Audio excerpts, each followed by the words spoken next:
도덕성이 사라진 사회는 살벌한 장거리 되고 맙니다. 우리는 신문의 사회면을 보기가 무섭고 또 부끄럽기 한이 없습니다. 가만히 생각하면 어쩌다가 우리 대한민국 사회가 오늘 이 모양이 되었냐는 것입니다. 하루가 멀다고 일어나는 떼강도들의 무복행위라든지 사기, 인신매매, 살인, 강탈, 퇴폐, 이 모든 것이 너무 심합니다. 오늘날은 대낮에도 길을 걸어가기가 무섭고 하물며 집에서 혼자 남아 집 지킨다는 것은 불안하기 짝이 없는 일입니다.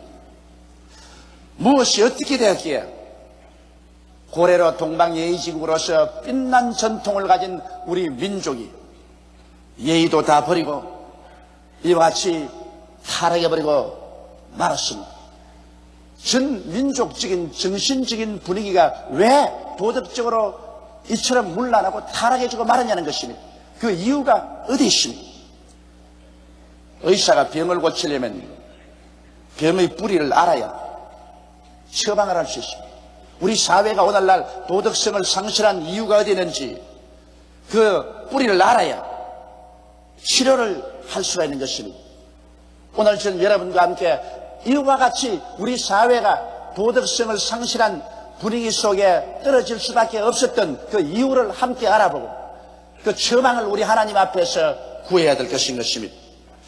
첫째로 우리 민족이 도덕성을 상실한 것은 우리 한국을 다스리는 역대 정권 때문인 것입니다.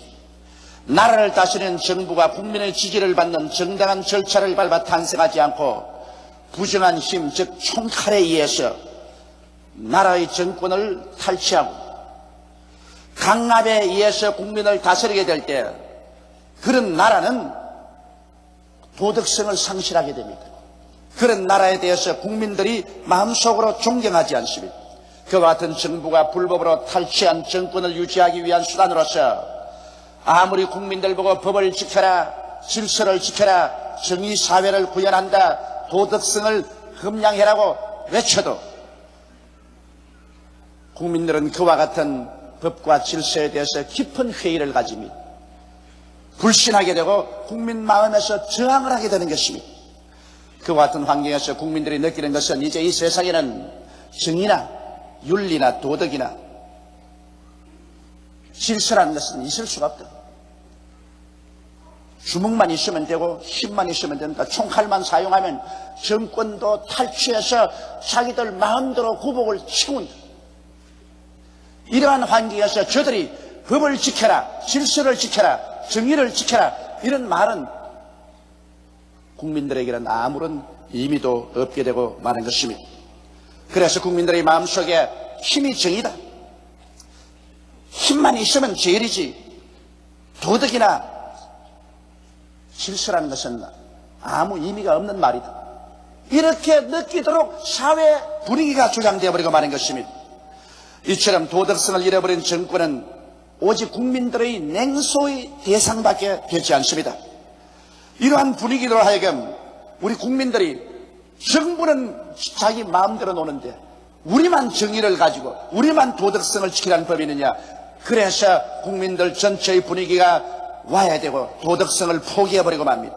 법과 질서에 대해서 존경심을 국민 스스로부터 다 빼앗겨버리고 마는 것입니다. 그 때문에 사회 속에서 폭력과 무질서가 줄다름질 치게 만들어버리고 마는 것입니다. 국민이 불도덕한 정부에 대한 존경을 잃어버릴 때 그 정부가 제정한 법과 질서는 웃음거리밖에 되지 않습니다. 우리나라는 해방된 이후로부터 시작해서 제5공화국에 이르기까지 한 번도 진실로 국민에 의한, 국민을 위한 국민의 정부가 세워진 적이 없습니다. 계속해서 폭력과 혁명을 통해서 총칼로서 정권이 탈취되었습니다. 그렇게 정권을 탈취한 사람들은 그 정권을 탈취한 그 위에 모든 특권을 다 누렸었습니다. 이런 것을 보고 있는 국민들의 마음에 불신임과 저항감이 일어나지 아니할 수가 없는 것입니다. 합법적이고 도덕성의 바탕에 선 정부가 서지 못한 이상 국민이 그런 정부를 존경할 리가 없습니다. 여러분 과거를 생각해 보십시오. 해방되고 난 다음에 설립된 자유당 정부는 이승만 대통령의 무서운 독재하에서 이끌려갔었습니다. 국민의 이사라는 것은 제껴놓고 국민을 오직 조작해서 독재 정권의 연장의 도구로 사용했었습니다. 거기에서 상처를 입은 상황에서 4.19라는 학생 위기가 일어났었습니다. 그래서 자유당 정권이 무너지고 반짝 민주당 정권이 들어서서나 서로 시기하고 내적으로 분열하고 투쟁하다가 5.16 군사 쿠데타에 의해서 무너져버리고 말한 것입니다. 그래서 다시 한번 정권은 총칼로 빼앗긴 바 되고 총칼로 빼앗은 그 토대 위에서 강압적으로 나라를 다스리게 되었습니다. 그러니 국민들이 그런 정부에 대해서 충심으로 신뢰하고 충성할 수가 있겠습니까? 그 후에 공화당 정권의 박정희 대통령이 비극적으로 시에 대해서 종말을 구하고 잠시 동안 서울의 봄이 오는가 했더니 진실로 자유민주주의가 뽑히는가 했더니 또다시 제5공화국은 정치군인들의 무력에 의하여 국민의 지지 없이 설립되어 버리고 말한 것입니다. 이와 같은 부정과 비리와 폭력으로 계속된 정권에서 정의나 도덕이란 버림받은 힘없는 자의 비굴한 언어로 변화되어 버리고 말한 것입니다. 그러므로 오늘날 우리가 보는 이 사회의 윤리와 도덕성의 타락은 역대 정권의 부도덕성 때문에 생긴 고질적인 병폐입니다. 우리 한국 예속담 있지 않습니까? 윗물이 맑아야 아랫물도 맑다. 윗물이 흙탕판인데 그건 내버려 놓고 아랫물인 백성들만 정의롭게 살아라. 윤리와 도덕을 지키고 살아라. 정의를 구현하고 살아라. 이렇게 말하는 것은 위선적이고 허탄하게 짝이 없는 말인 것입니다. 총칼로 빼앗은 정권에서 빚어진 엄청난 부정과 비리를 보는 국민들의 마음은 낙심되고 울분되고 그리고 타락하는 것입니다.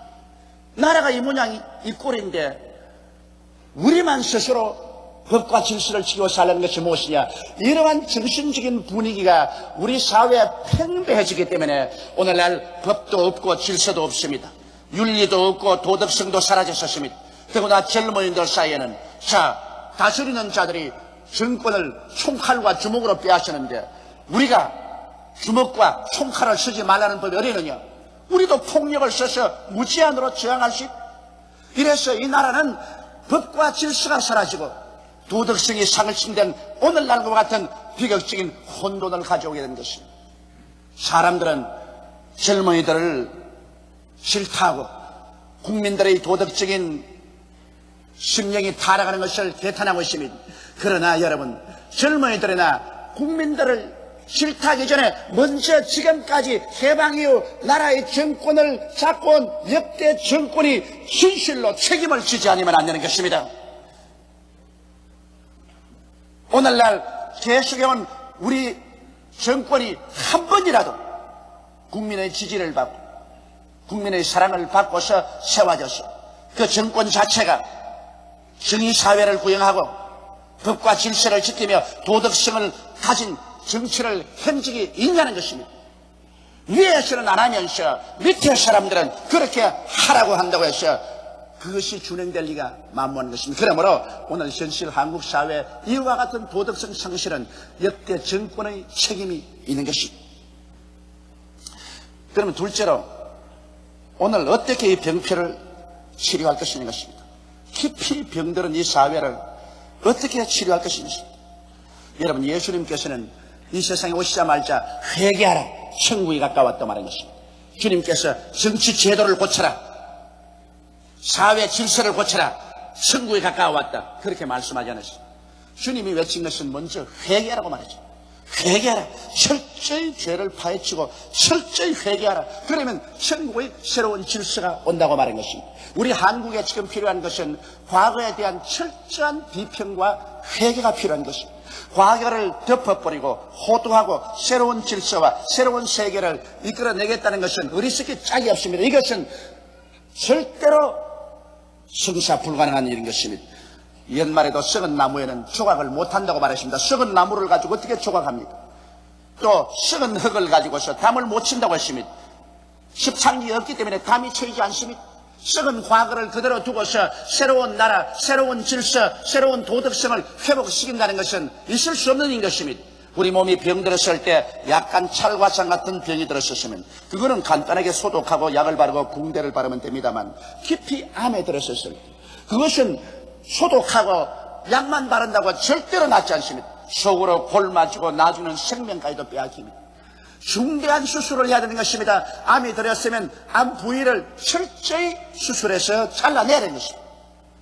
이런 수술이 없이 호도책으로 붕대만 감아놓는다고 해서 그 병이 나을 리가 만무한 것입니다.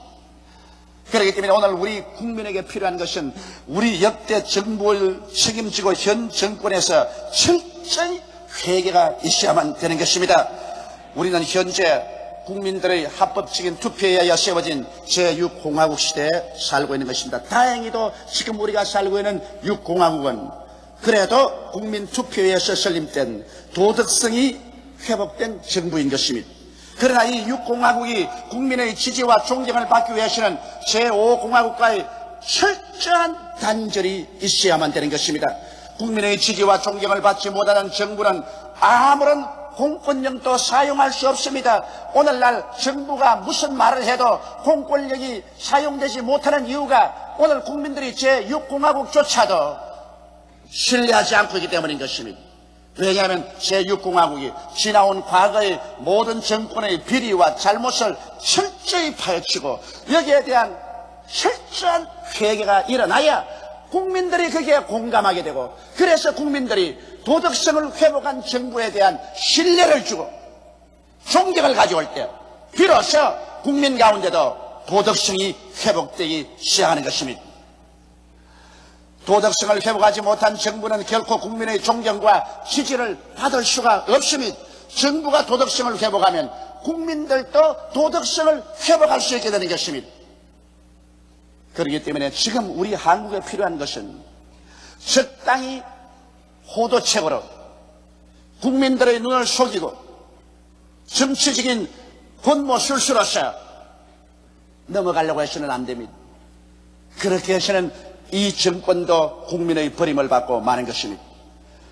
오늘날 이 6공화국이 진실로 도덕성을 회복하고 국민의 존경을 받고 법과 질서를 세우는 이러한 모범이 되고 전 국민들 가운데서 도덕성의 분위기를 회복하기 위해서는 철저하게 오공비리를 통해 자복해야 되는 것입니다.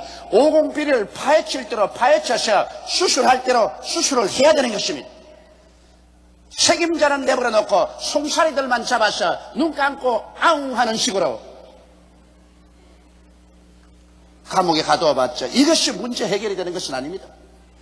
우리 한국을 사랑하고 민족을 걱정하는 사람은 이 문제에 관해서 철저하게 대처해야 됩니다. 왜 전두환 전 대통령이 백담사에 엎드려만 있습니까? 오늘 신문에 보니까 100일 참회 기도를 한다고 하는데 100일 참회 기도가 국민의 상처를 낫게 할 수가 있습니까? 그 당사자가 국회 청문회에 나와야만 되는 것입니다. 그 당사자가 이 문제를 밝혀야 돼요. 백날 기도가 아니라 첫날 기도해도 부처도 안 들어줄 겁니다. 국민의 마음이 안 들어주는데 부처가 왜 들어줘요? 실제로 나와서 국회 청문회에 서야 오공비리를 책임지고 해명해야 되고 광주에 죽은 원한의 영혼들을 잠재워 줄 수 있는 근원적인 문제가 해결돼야 되는 것입니다.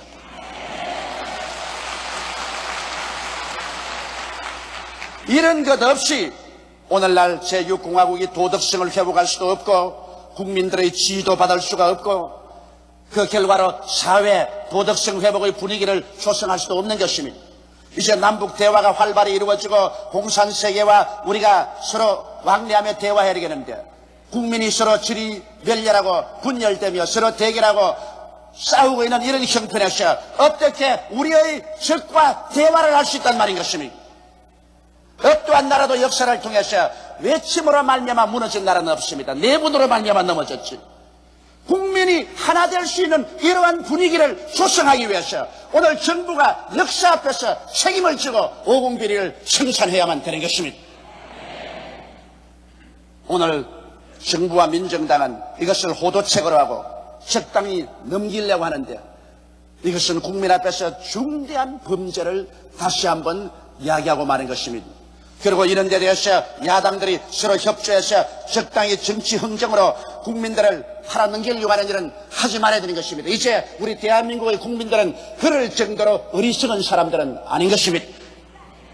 이러므로 우리 조국과 민족의 도덕성의 회복은 국민들을 질타하지 말고 길거리에 나와 있는 젊은이들만 욕하지 말고 정부 자체가 이 문제를 해결하면 자동적으로 국민 전체에서 문제가 해결되어 버리고 마는 것입니다.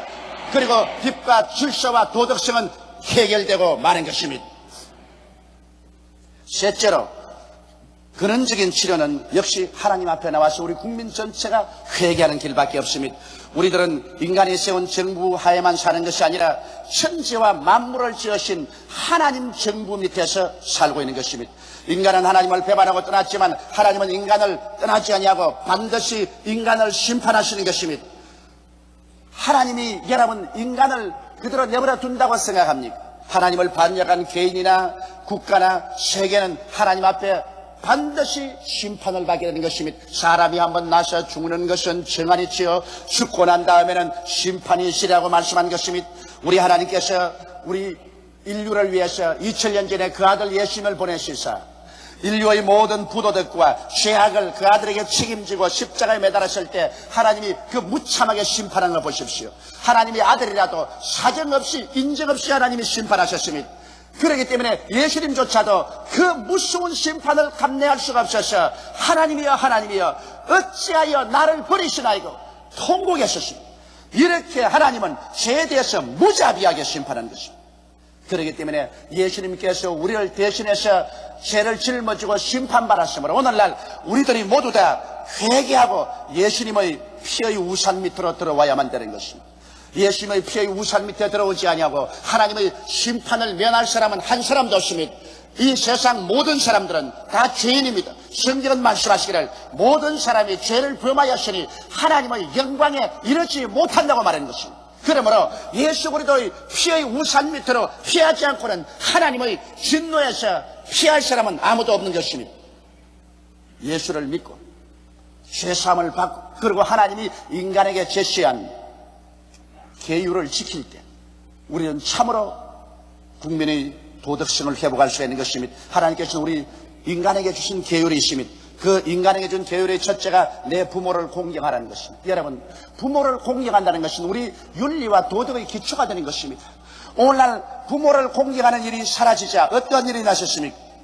사회가 상하가 없이 불경스럽고 무질서하고 그리고 어른과 젊은이 없이 교수와 학생 없이 서로 대결하고 싸우게 된 것입니다. 진실로 우리가 부모를 공경하면 이 사회에 나오면 우리보다 손 위에 있는 것은 남의 부모인 것입니다. 내 부모 공경하는 사람 남의 부모 공경하지 아니할 수 없고 그리고 학생들은 교수를 부모처럼 선생으로 공경하지 아니할 수 없는 것입니다. 그런데 요사이 사회에 상하가 있습니까? 나이 많으신 어른과 젊은이가 구별이 있습니까? 막대해가는 세상인 것입니다. 학교에서 교수들이 교수평의회에서 총장을 뽑으려고 하는데 들고 학생들이 가서 교수들을 밀쳐내고 난장판을 치기는 것이 요새 신문에 비일비재하게 봅니다. 이런 무질서가 세상에 어디에 있을 수 있습니까? 이 모든 것은 근본적으로 부모를 공경하지 않는 사회가 되었기 때문에 이 모양이 된 것입니다. 이건 젊은이에게만 책임질 수 없습니다. 우리 나이 먹은 우리들이 우리 자식들 보는 앞에서 부모에게 공경하지 않았기 때문에 애들이 이걸 배운 겁니다. 어른들이 잘못했어요. 우리 어른들이 철저히 회개하고 부모를 무시하고 짓밟은 그런 죄악에서 돌아서야 오늘 이 사회의 기강이 회복될 수 있는 것입니다. 둘째로 성경은 살인하지 말라고 했습니다.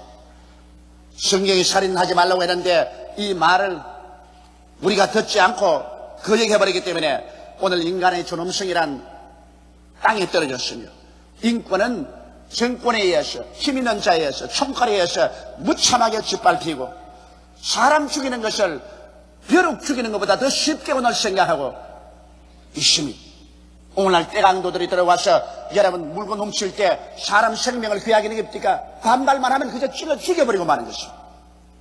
살인하지 말라는 하나님의 법을 어기자 오늘 세계는 인간의 생명을 존중해 여기는 일이 사라지고 마는 것입니다. 하나님의 법이라는 것은 우리가 어기고도 살 수 있는 것 같지만 하나님의 법을 어기면 반드시 그 반작용으로서 처참한 벌이 다가오는 것입니다. 하나님의 법은 어긴다고 해서 취소되지 않습니다. 하나님의 법을 어기는 만큼 심판과 형벌을 받게 되는 것입니다. 성경에는 셋째로 간음하지 말라고 말했었습니다. 이 법을 우리가 어기고도 편안하게 살 수 있을까 생각하는데 호린의 순결을 저버리고 난 이유는 성은 쾌락의 도구로 전락되고 상업적인 도구로 떨어지고 마는 것입니다. 그 결과 때문에 성을 이용해서 인신매매를 하고 매춘의 타락한 저질 문화를 산출하게 된 것입니다. 오늘 어느 곳에 가나 성을 통한 저질 문화가 범람하고 있습니다.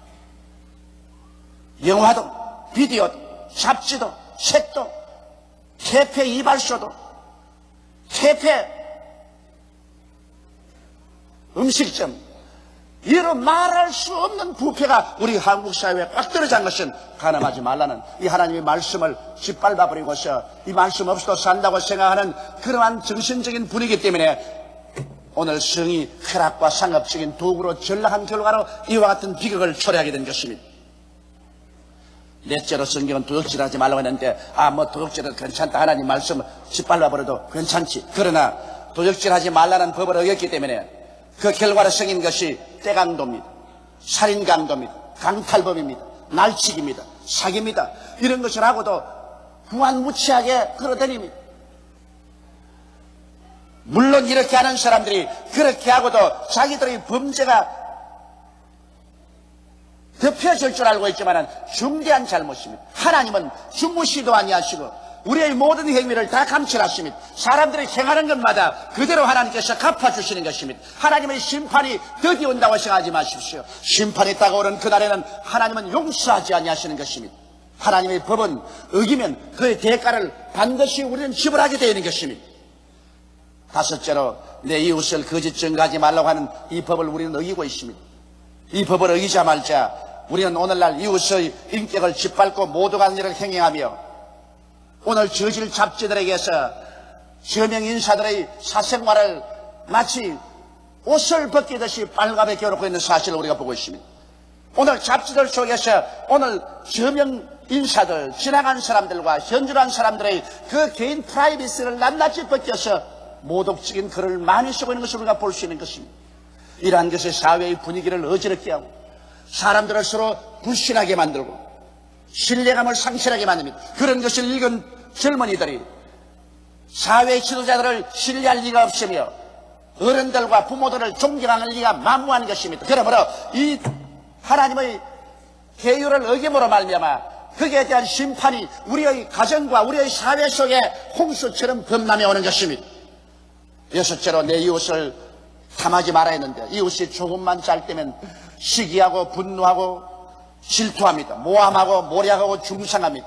이런 것을 통해서 우리는 사회에 무서운 계층이 형성되고 서로 대결의 양상이 이루어지는 것입니다. 서로 협조하고 서로 동정하고 앞에서 끌어주고 뒤에서 밀어주는 이러한 사랑의 운동이 사라져버리고 마는 것입니다. 내 이웃을 탐하지 말라는 이 계명을 어길 때 우리 사회는 시기, 질투, 모함, 모략, 중상으로만 꽉 들어차고 말 것인 것입니다. 하나님이 인간 세계에 주신 이 계명은 우리가 짓밟아버리고 어겨도 좋다고 생각하면 안 됩니다. 이는 마치 벼랑에 쳐놓은 철책과 같습니다. 벼랑에 철책을 쳐놓은 것은 벼랑에 떨어지지 말라고 쳐놓은 것이지 우리의 행동을 제한하기 위해서 그렇게 한 것은 아닙니다. 그 철책을 무시하고 걸어가면 영원히 떨어져버리고 죽어버리고 마는 것입니다. 하나님께서 우리에게 계명을 주신 것은 그 계명을 어길 때 우리의 사회가 도덕 부재가 되고 처참한 것이 될 것이기 때문에 하나님께서 그것을 맞는 철책으로서 이 도덕률을 준 것인 것입니다. 이러므로 우리는 이 세상에서 정말 질서 있고 평안하게 도덕성을 회복하고 살기 위해서는 부모를 공경하고 살인하지 말고 간음하지 말며 도적질하지 말고 이웃을 거짓 증거하지 말며 이웃을 탐하지 마는 이러한 도덕률을 지키면서 살아야 될 것입니다. 하나님은 부도덕한 국가도 국민도 개인도 역사적으로 또 영원히 반드시 심판하시는 것입니다. 오직 살아나갈 길은 회개밖에 없는 것입니다. 죄악을 청산하는 길은 통에 자복하고 예수님 앞으로 나오는 길밖에 없습니다. 예수님만이 우리의 죄를 대신해서 십자가를 걸머지고 그 고통을 통해서 몸짓고 피를 흘리셔서 죄를 청산하시고 부활하신 것입니다. 예수님을 믿어 용서와 구원을 받고 하나님을 두려워함으로 주신 계명을 지키고 살아갈 때 참으로 도덕성이 회복되고 질서가 있고 정의가 넘치는 사회를 구현할 수 있는 것입니다. 이러므로 오늘 이 시간 비로소 진정한 의미에서 개인이나 집단적인 도덕성이 회복되는 길은 회개와 예수 그리스도를 믿는 길밖에는 다른 길이 없습니다. 우리는 진실로 마음을 다해서 우리 나라를 다스리는 정권을 주도하는 자들이 참으로 회개하고 과거를 전부 파헤쳐 청산하고 진실한 의미에서 수술하고 치료를 받고 하나님의 축복을 받아서 정부 자체가 도덕성을 회복하고 그것이 온 국민 전체 속에 마치 바람같이 불어와서 국민들의 심성이 변화되기를 바라고 그리고 국민 한 사람 한 사람이 하나님 앞에 나와서 회개하고 자복하고 도덕성을 회복하고 구원을 받고 그리고 하나님의 뜻을 따라 사는 우리나라와 민족이 될 것을 우리 간절한 마음으로 기도드리십시다. 다 같이 고개 숙여 기도드리겠습니다. 거룩하시고 영광스러우신 우리 아버지 하나님, 도덕성을 회복하지 못하면 정부도 망하고 나라도 망하고 맙니다. 더구나 우리의 오랜 적이었던 공산주의자들과 대화를 주신하고 있는 이 마당에 내부적인 갈등과 분열을 가지고는 국민의 합일된 이사 속에서 대화를 할 수도 없는 것입니다. 하나님 아버지, 우리나라와 민족을 불쌍히 여겨 주시옵소서. 제6공화국 대통령과 당뇨와 민정당과 지도자들이 지금까지 걸어온 모든 정권의 비리를 호도하려고 하지 말게 도와주시옵소서. 국민을 속이려고 하지 말게 도와주시옵소서. 또다시 조작, 술수 정치를 하지 말게 도와주시옵소서. 진실로 하나님 앞에 국민 앞에서 모든 것을 파헤쳐놓고 회개하게 도와주시옵시고 돌이켜 변화를 받게 도와주시옵소서. 아버지 하나님, 윗물이 맑아져서 아랫물이 다 맑아지는 이러한 역사적인 변화가 우리 한국에 다가오게 도와주시옵소서. 우리 아버지, 우리 교회로부터 위시해서 우리 민족 전체가 하나님 앞에서 진실로 땅을 치고 회개하고 우리가 하나님의 계명을 어긴 죄를 다 주 앞에 토해놓게 도와주시옵소서. 예수 그리스도의 십자가의 보배로운 피로 씻음을 받고 하나님의 계명을 지키면서 살아가는 우리 성도와 우리 국민이 되게 우리 하나님이여 도와주시옵소서. 오 하나님이여, 오른팔의 능력으로 우리를 붙들어서 이끌어 주시옵소서. 우리 주 예수님 이름으로 기도드리옵나이다. 아멘.